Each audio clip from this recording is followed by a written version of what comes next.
Hey everybody, so there were two experiments today. Safety precautions were as usual since we were not dealing with anything with fire or anything, so things were pretty straightforward this time, pretty comfortable, uh, using the same chemicals except glycerol uh, and borax solution. Uh, it was fun to make slime, but for safety precautions, wearing lab coat and not lab apron, gloves, goggles, and that's about it.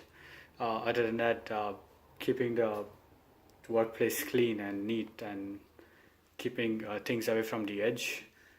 That's what I opted to do. Now, coming to the results. So, this is the result of my experiment one. Please ignore these scratches because I was just confused. Slime did not pick up the newspaper print. It definitely picked up the highlighter. I think I just put paper somewhere, or else I would have shown it. Uniball pen roller. It did it for first two times. Third time I could see slightly water getting slightly ink. Ink was slightly disturbed, so I assumed it to be picked up. For permanent marker and for dry eraser, ink did not pick up. So I would say newspaper, uniball, roller pen, permanent marker, and dry eraser are insoluble inks, whereas highlighter is soluble ink. For the ink test, this was hard to notice, but for some reason, newspaper print did show the movement, whereas highlighter did for the first time, didn't do it for the second two times. Uniball roller pen did it for the first two times. Permanent marker did not do at all, and dry eraser marker it did it second time. So did slime pick up the water soluble? Yes, it did pick up water soluble ink. Whereas I wasn't sure if the uniball roller pen is soluble or insoluble, as some of them are, as it described, as some of them are not soluble. But I would assume that this is a not insoluble ink because out of 3 trials, 2 times it did not pick up ink.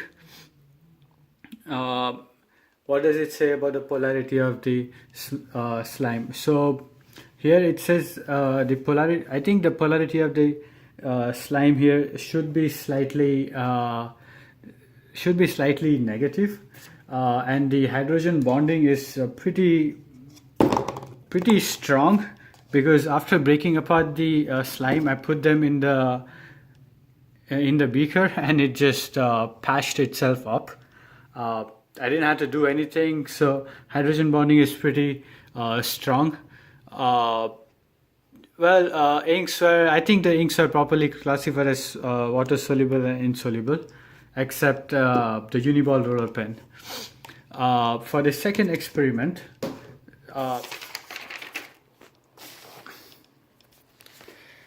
so I did all the calculations here. So for glycerol, the freezing point was -5 degrees Celsius. Theoretical is 92.093. The molar mass I calculated to be 93.75, and percent error is 1.79%. For CaCl2 it was -3.8. Theoretical value was 110.98. Experimental was 107.47. Here's the calculation of it, and percent error was 5%. The biggest one was for NaCl, where the freezing point was -7.2 degrees Celsius. Theoretical value is -48.44. Experimental 41.34, and percent error was to be 30%. So this concludes my results for both the experiment. Now coming to the what happens in terms of hydrogen bonding and polarity when water freezes, and why does it expand. So in terms of hydrogen bonding, I think so polarity in H2O molecule, oxygen is slightly more negative. This gives hydrogen partial positivity. So what happens is, because of this, the hydrogen molecules are held strongly, and So the hydrogen molecules, so the oxygen pulls hydrogen slightly towards it, and it holds them together. But when water freezes, what happens is that its density reduces because of the orientation of the hydrogen bonding, which causes the molecules to push apart from each other. And due to this reason, the density is decreased in the when water freezes. So because the density is decreased, the water expands, and the polarity, the oxygen molecule is still negative, but slightly less negative. So the polarity of oxygen molecule decreases, which allows the slight expansion of the water molecule when it freezes. And coming to the what concept of did this lab activities best help clarify for you?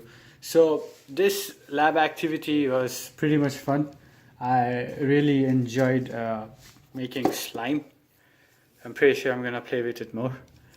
And so what it best helped me clarify is how the soluble and insoluble ink react with water. What are the depending criteria for soluble and insoluble inks?